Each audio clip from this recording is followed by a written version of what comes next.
TR Urdu سے اپنے ناظرین کی خدمت میں انقرہ سے ڈاکٹر فرقان حمید کا طویل عرصے کے بعد سلام پہنچے۔ تقریباً 8 ماہ کی جدائی کے بعد آپ سے مخاطب ہوں۔ وجہ یہ تھی کہ میں طویل عرصے سے کینسر جیسے موذی مرض میں مبتلا تھا اور اس کا علاج کروا رہا تھا۔ دراصل میری عمر اس وقت 63 برس کے لگ بھگ ہے اور میری زندگی میرے اپنے والد ہی کی طرح یعنی مشین کی مانند بغیر کسی رکاوٹ، مشکل اور صحت مندانہ طریقے سے جاری تھی، اور یہ کبھی بھی بیمار ہونے کا سوچا تک نہ تھا، بلکہ ہسپتال سے دور رہنے ہی کو ہمیشہ ترجیح دیا۔ لیکن اب جا کر سمجھا ہوں کہ انسان کو صحت مند بھی ہو تو 50 سال کی عمر کے بعد ضرور باقاعدگی سے چیک اپ کروانا چاہیے، تاکہ وقت سے پہلے ہی اس موذی مرض پر ڈاکٹروں اور ادویات اور سب سے بڑھ کر ہمت، حوصلے اور ول پاور سے کام لیتے ہوئے اس موذی مرض سے نجات حاصل کی جا سکتی ہے۔ یہ موذی مرض جسے ابتدائی سٹیج پر ہی آسانی سے ختم کیا جا سکتا تھا، اب اپنی انتہا کو پہنچ چکا تھا، لیکن اپنی غفلت اور ہسپتال جانے سے گریز کرنے کی وجہ سے پھیلتا چلا گیا اور مجھے خبر تک نہ ہوئی۔ خیر، میں نے دل میں تہیہ کر لیا تھا یا سوچ لیا تھا کہ اس موذی مرض کو ضرور شکست سے دوچار کروں گا اور علاج میں کسی بھی قسم کی کوئی کوتاہی نہیں برتوں گا۔ میرے ڈاکٹرز نے اور دوستوں اور بہن بھائیوں نے بہت حوصلہ دیا، جس کے نتیجے میں کیمو تھراپی، ریڈیشن اور سرجری جیسے مشکل علاج کو برداشت کرنے کی قوت میں بے حد اضافہ ہوا۔ میرا علاج گزشتہ 8 ماہ سے جاری ہے۔ اس عرصے کے دوران میرے آفس یعنی TRT اردو نے مجھے ہر ممکن تعاون ہی فراہم نہیں کیا، بلکہ انہوں نے صحت یاب ہونے تک آفس سے دور رہنے اور آرام کرنے کا مشورہ دیا اور ہر طرح کی میرے لیے سہولتیں فراہم بھی کی ہیں، اور میرے ساتھیوں کو بھی تلقین کی ہے کہ وہ فرقان حمید کا مکمل ساتھ دیں اور ان پر محبت نشاور کریں۔ یہ محبت جو کینسر جیسے موذی مرض کے لیے سب سے بڑی تھراپی کی حیثیت رکھتی ہے، اور آپ کی فیملی جس میں بیٹی، بہن، بھائی، برادر نسبتی، بھانجے، بھتیجے، دوست و یار سب شامل ہوں، وہ آپ کی تیمارداری کے لیے وطن سے دور ہونے کے باوجود آئیں اور اپنی محبت آپ پر نشاور کر دیں، تو آپ اپنے آپ کو دنیا کا خوش قسمت ترین انسان تصور کرتے ہیں، اور یہی محبت اور خوشی آپ کے کینسر کو شکست دینے کا سب سے بڑا وسیلہ بھی سمجھا جاتا ہے۔ اللہ تعالیٰ نے ان سب عزیزوں دوستوں کی دعاؤں سے خاص کرم فرمایا اور مجھے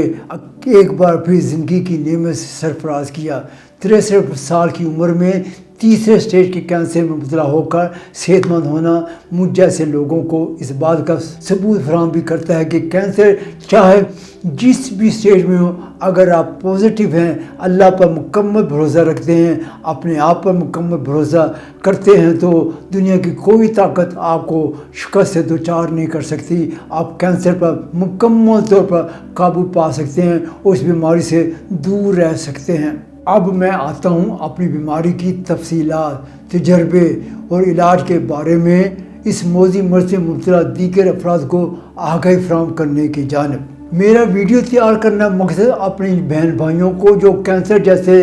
موذی مرض میں مبتلا ہیں اپنے تجربہ سے آگاہ کرنا، انہیں حوصلہ دینا، اس مرض کے دوران کن کن مشکلات اور تجربہ سے گزرنے اور ان کو اپنی ول پاور، اللہ پر مکمل بھروسہ کرنے، نیگیٹو سوچ سے مکمل چھٹکارا پانے اور پازیٹیو سوچ کا مالک ہونے کے کس قدر اہم ہونے سے آگاہ کرنا ہے۔ اور اگر واقعی آپ نے کینسر جیسے موذی مرض سے علاج و معالجہ کروانے کے بعد کہکوں اور خوش رہنے کے لیے اپنے لیے ٹائم ٹیبل وضع کرنا ہوگا، آپ روزانہ ہی اگر کہکوں اور خوشی سے بھرپور پروگرام دیکھیں گے تو آپ کی زندگی بدل جائے گی اور آپ اس موذی مرض سے چھٹکارا پانا شروع کر دیں گے۔ اس کے لیے پاکستان، بھارت کے کامیڈی شوز ضرور دیکھا کریں اور اپنے آپ کو ہر روز فریش اور خوش محسوس کیا کریں۔ کینسر کے مرض میں مبتلا شخص جس بھی اسٹیج میں ہو اسے جیسے ہی اپنی اس بیماری کا پتہ چلے تو اسے فوری طور پر اللہ تعالیٰ پر مکمل بھروسہ کرتے ہوئے پازیٹیو سوچ کے ساتھ ڈاکٹرز اور ہسپتال سے رجوع کرنا چاہیے۔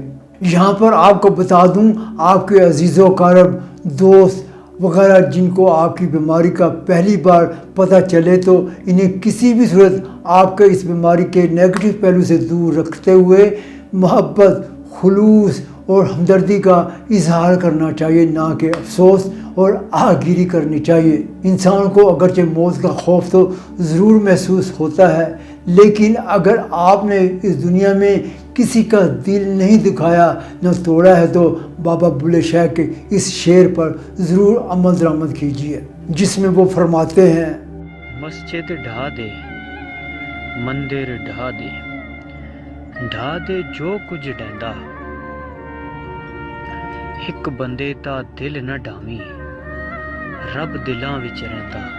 مجھے دلی سکون تھا کہ اس دنیا میں میرے تمام عزیز و اقارب اور خاص طور پر دوست و احباب نے جس طریقے سے میرے لیے دعا کی ہے، اللہ تعالیٰ ان کی دعا ضرور پوری کرے گا۔ اور مجھے سب سے بڑھ کر خوشی یہ تھی کہ صرف پاکستان اور ترکی ہی میں نہیں بلکہ دنیا بھر میں میرے دوستوں نے جس بھرپور طریقے سے میرے حوصلے بلند کیے اور مجھ سے مسلسل رابطہ قائم رکھا اور اپنی محبت اور نچھاور کا مظاہرہ کرتے رہے، وہ میرے لیے ناقابل فراموش تھا۔ کبھی سوچا بھی نہ تھا کہ مجھے دنیا بھر میں اتنی محبت ملے گی اور اتنا خلوص کا مظاہرہ کیا جائے گا۔ بہن بھائیوں، عزیز و اقارب کے ان رویوں نے مجھے دوبارہ سے اپنے پاؤں پر کھڑا ہونے اور نئی زندگی کا آغاز کرنے کا حوصلہ عطا فرمایا، جس پر میں اپنے تمام عزیز و اقارب بہن بھائیوں کا مشکور ہوں۔ کیمو تھراپی کے دوران لوگ بڑے مایوسی کا شکار ہو جاتے ہیں، لیکن شاید میں پہلا بندہ تھا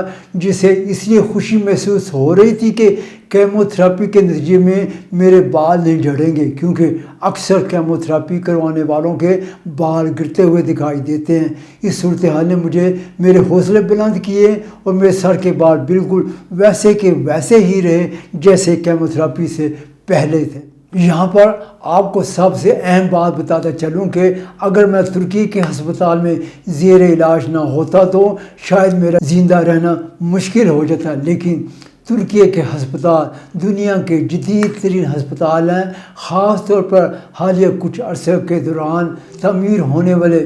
سٹی ہاسپٹلز جو کہ سرکاری ہسپتال ہیں کہ دنیا کے جدید ترین خوبصورت اور جدید ٹیکنالوجی آراستہ ہسپتالوں میں ان کا کوئی ثانی نہیں ہے۔ دوستو، ترکی کے صدر رجب طیب ایردوان نے کووڈ کے دور میں جو سب سے اہم کام کیے تھے، جو امور سر انجام دیے تھے، ان میں سٹی ہاسپٹل کا قیام عمل میں آیا تھا۔ ترکی کے تمام ہی بڑے شہروں میں سٹی ہاسپٹل قائم کیے گئے تھے اور یہ میرا علاج بھی ہے یہیں پہ سٹی ہاسپٹل میں ہو رہا ہے۔ سٹی ہاسپٹل سے مراد یہ ہے کہ ایک ہی ہاسپٹل میں ایک ہی مقام پر مختلف ہسپتال ایک دوسرے کے ساتھ جڑے ہوئے ہیں اور یہاں پر مختلف جو ہے ہسپتالوں کے ٹریٹمنٹ ہے وہ علیحدہ علیحدہ ایک دوسرے الگ الگ جو ہے وہ ہو رہے ہیں۔ اس لیے جو ہے یہاں پہ آپ کو پہلا جو ہاسپٹل نظر آ رہا ہے وہ جنرل ہاسپٹل ہے۔ اس کے علاوہ جو ہے پھر جو اسپیشلٹی جو ہے وہ پھر مفتی جو ہے وہ انکولوجی ہے، مفتی ڈپارٹمنٹ ہے، وہ پھر اسی سٹی ہاسپٹل کے اندر ہی موجود ہیں۔ یعنی سٹی ہاسپٹل ایک ہاسپٹل نہیں ہے، مفتی ہاسپٹلوں کا مجموعہ ہے، اس لیے سے سٹی ہاسپٹل کہا جاتا ہے۔ ہسپتال کی عمارتیں اور جدید ٹیکنالوجی ہی ان ہسپتالوں کا خاصہ نہیں ہے، بلکہ جو چیز آپ کو ان سرکاری ہسپتالوں میں متاثر کرتے ہوئے دکھائی دے گی بلا شبہ وہ ڈاکٹروں، نرسوں، ٹیکنیکل اسٹاف کا رویہ ہے۔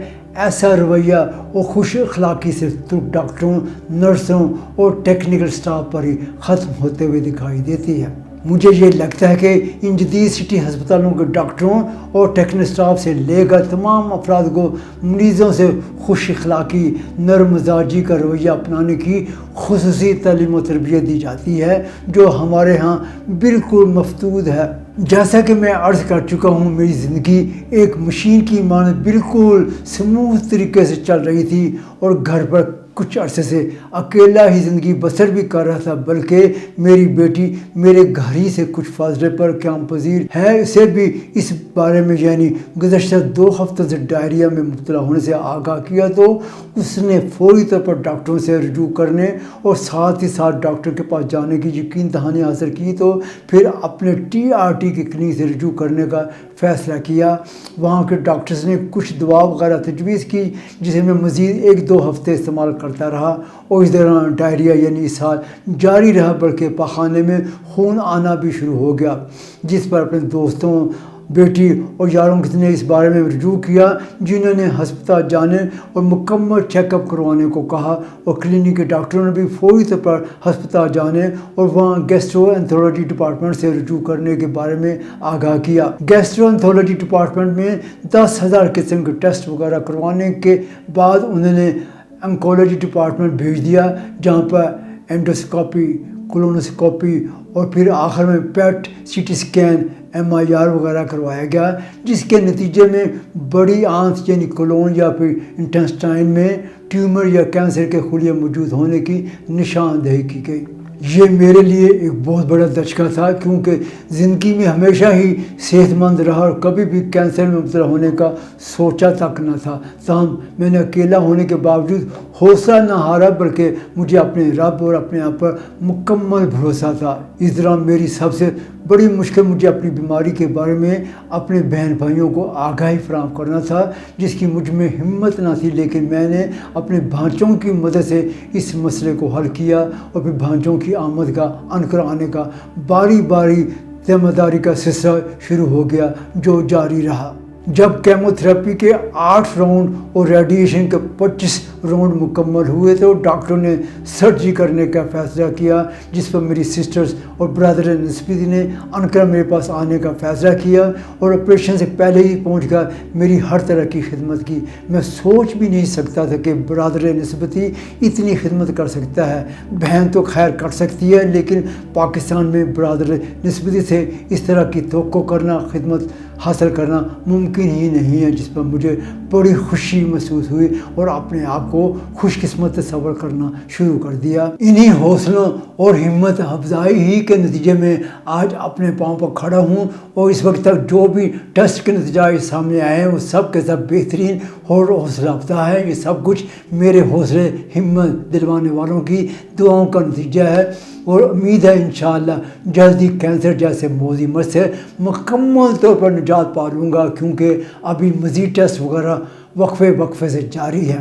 اب سرجری کے بعد آٹونومی سسٹم کے تحت ایک پوچ اور بیریئر لگا دیا گیا ہے۔ یہ تقریباً 2 مہینے پوچ جو ہے اور بیریئر جو ہے وہ لگا رہے گا، تاکہ جس آنت کا آپریشن کیا گیا ہے اس کو اس کے ذریعے ہی خارج کیا جا سکے اور بہترین نتیجہ حاصل کیا جا سکے۔ یہ سلسلہ جو ہے تقریباً 2 سے 3 مہینے جاری رہے گا، جس کے بعد یہ پوچ اور بیریئر جو ہے یہ ہٹا دیا جائے گا۔ جیسا کہ پہلے عرض کر چکا ہوں، اس ویڈیو کو تیار کرنے کا مقصد اس موذی مرض میں مبتلا افراد کے حوصلے بڑھانے اور صرف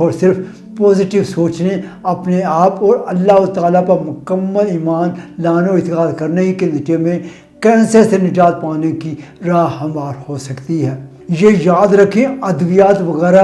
اس موذی مرض کو ختم کرنے کے لیے بہت ضروری ہے، لیکن سب سے اہم چیز اپنے آپ پر مکمل بھروسہ کرنے کے ساتھ ساتھ اللہ تعالیٰ پر صدقے دل سے ایمان لانا بھی ہے۔ اگر آپ پازیٹیو ہیں اور نیگیٹو سوچنے سے دور رہے ہیں تو یقین کیجیے آپ اس کینسر جیسے موذی مرض سے جلد ہی نجات حاصل کر لیں گے۔ بے شک کینسر جس بھی سٹیج پر ہو، آپ فوری طور پر اس پر چھٹکارا حاصل کر سکتے ہیں۔ شرط یہ ہے کہ آپ کو پازیٹیو ہونا ضروری ہے۔ مجھے تیسرے سٹیج میں مبتلا ہونے سے آگاہ کیا گیا تھا، تو پھر بھی میں نے تنہا ہونے کے باوجود کسی قسم کا کوئی خوف محسوس نہ کیا، بلکہ اپنا معاملہ خدا پر اور اپنے پازیٹیو سوچ پر چھوڑ دیا، اور اسی وجہ سے مجھے پختہ یقین ہے جس طریقے سے میں صحت یاب ہو رہا ہوں، کینسر جیسے موذی مرض کا نام و نشان بھی باقی نہیں رہے گا۔ مزید تفصیلات اس ویڈیو کے ذریعے آپ کو گاہے بگاہے جیسے جیسے میں اپنے آپ کو بہتر محسوس کرتا رہوں گا، آگاہ کرتا رہوں گا۔ تاہم آپ لوگوں سے درخواست ہے کہ اس ویڈیو کو جتنا ممکن ہو سکے شیئر کیجیے، تاکہ جو افراد اس موذی مرض میں مبتلا ہیں اسے دیکھتے ہوئے اور اپنی سوچ کا دھارا بدلتے ہوئے، پازیٹیو رنگ میں بدلتے ہوئے، خود ہی اپنی زندگی کے دروازے اپنے لیے دوبارہ سے کھول سکتے ہیں اور اس موذی مرض سے نجات حاصل کر سکتے ہیں۔ شکریہ۔